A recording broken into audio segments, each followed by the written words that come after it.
Thanks for staying with us on The Real Story. Connecticut's Department of Public Health is facing a lawsuit filed by a former senior aide, Av Harris, who served as the spokesperson for the Department of Public Health. He claims he was fired in retaliation for bringing up concerns about something that he was asked to do. And he says his firing was illegal under Connecticut's whistleblower laws. He and his attorney are going to join us in a few minutes, but I did speak with them earlier this week. Here's a look at his claims. It is unfortunate that we had to take this step, and ultimately I think it's going to result in a waste of taxpayer resources. Av Harris speaking about his lawsuit against the state of Connecticut and the Department of Public Health. And the law is very clear that you cannot fire or discipline an employee for raising those concerns to a public body. But that's exactly what happened here. It's been almost 3 months since Harris was fired from his job with Connecticut's Department of Public Health. He was a senior aide heading up communications for a department on the front lines of managing the COVID-19 crisis. Harris, with 13 years of experience in state and city government, working directly with the press under a total of 3 DPH commissioners, with Mayor Joe Ganim in Bridgeport and the Secretary of the State's office under now Lieutenant Governor Susan Bysiewicz and current Secretary of the State Denise Merrill. The lawsuit points to December 29th, when Harris claims he was asked by the Department of Public Health's Commissioner, Dr. Deirdre Gifford, to reach out to the city of Bridgeport and get assistance from police officers there in issuing the first $10,000 fine over alleged COVID violations at a sports bar. And looking at it more closely, I became concerned that issuing the fine might not be legal. Harris was concerned about interfering in an active double homicide investigation at the bar and whether DPH had the authority to even issue the fine. He reached out to DPH lawyers. When he couldn't reach anyone, he then went to the governor's legal counsel. Because I raised those concerns, I was pulled into a meeting with the Commissioner of Public Health and admonished for reaching out to talk to the governor's office, and 2 days later I was fired. Harris says Commissioner Gifford told him, "This makes it hard for us to trust you with sensitive information because we don't know who you are calling." Harris believes his firing violates Connecticut's whistleblower statute. The problem with the Commissioner of Public Health willfully just ignoring whistleblower protections is that it sends a chilling signal to any other state employee who might be witnessing some kind of wrongdoing and feel compelled to report it. This says to them, keep your mouth shut. And that's not what the whistleblower laws are designed for. His lawyer agrees. It is a clear-cut case, in my view, of retaliation, and it sends a terrible message to our public servants. As for Harris, he says he and his family have suffered financial harm, but the real victims, he says, are Connecticut's taxpayers. And I've always really tried to be a team player, a good soldier for whoever I'm working for, but ultimately be accountable to the taxpayers. So it's very odd for me to be in this position of having been terminated for essentially doing my job and doing it well. All right, joining me for a bit more of an in-depth discussion here, Av Harris and his attorney, Irene Bassick. Thanks for joining me. Thank you for having us. All right, so the question right now, Av, have you heard from the government, from the governor's office, from DPH since this story aired? We aired it earlier last week. I have not. I did hear that the governor made a public commitment to supporting any state employee who feels compelled to file a whistleblower complaint, and he said that he's fully committed to upholding whistleblower laws.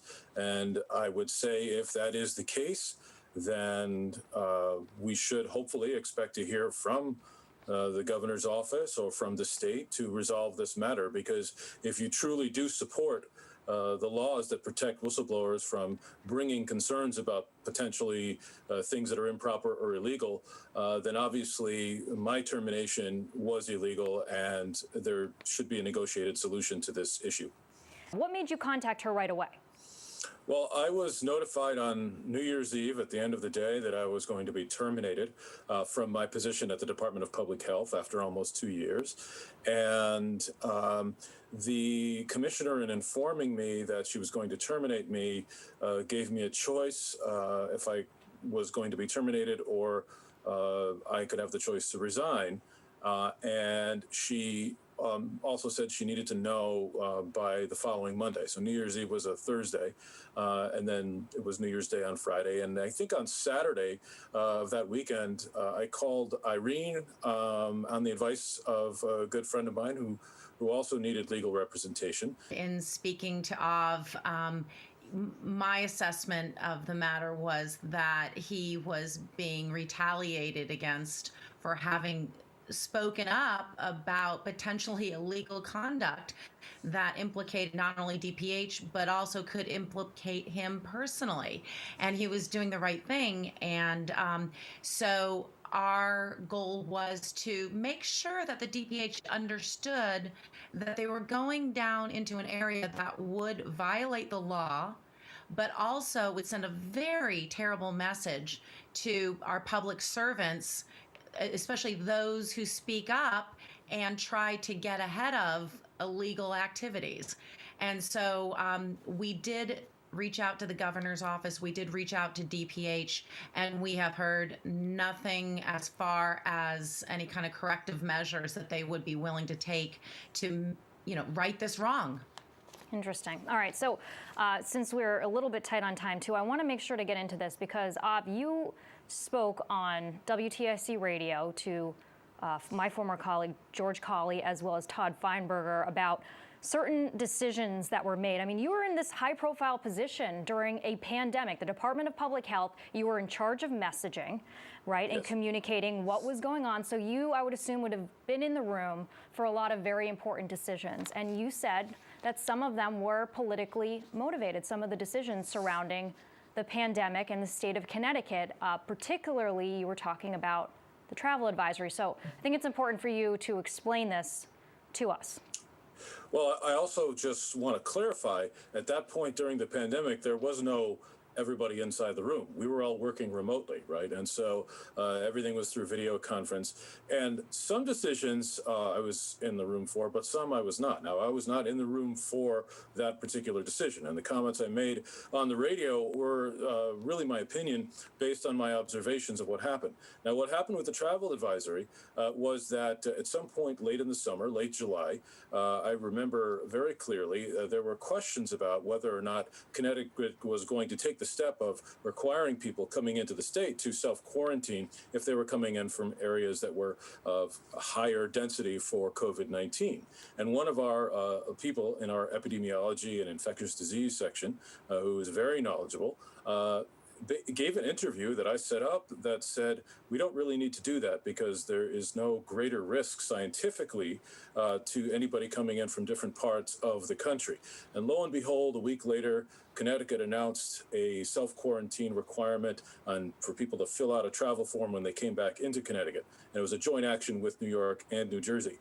But the basic scientific fact remained. And I remember very clearly these same epidemiology people who had been working this pandemic around the clock, basically from the beginning of it, said, don't put us in front of the media to defend this policy because it's not based in science.